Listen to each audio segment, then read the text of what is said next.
avian influenza, otherwise known as bird flu, is posing a growing threat to poultry farms and dairy operations, as well as American citizens, as human cases begin to rise.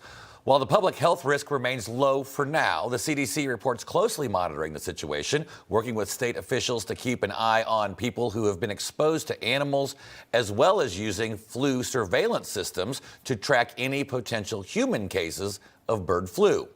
For more on that, let's welcome in internist at Custom Care Medical, Dr. Frank Contacessa. Good morning, doctor. So what is your initial reaction to this bird flu outbreak? Well, good morning. And, we're starting to hear a lot about bird flu, and there are some concerning signals going on here.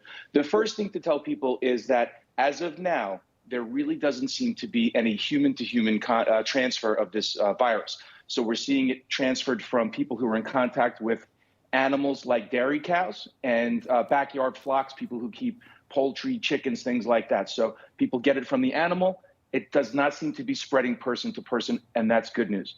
The concern that I'm starting to see is that some of these latest cases, they are isolating viruses that have some mutations that might make it more likely to go person to person. It's not happening yet, but there are some mutations that might make it go person to person, and that could be a problem. So if a person does get it, how would they know? What do these symptoms look like? How severe is it in humans? Well, the problem is that the symptoms look just like the regular flu, the seasonal influenza that we see this time of year every year. One of the things that sets it apart a little bit is conjunctivitis, which is sort of pink eye.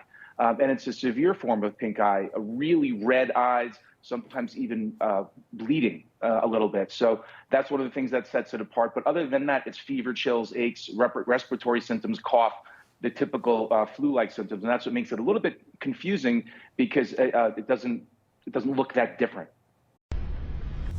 Information. Truth is freedom. Is Newsmax.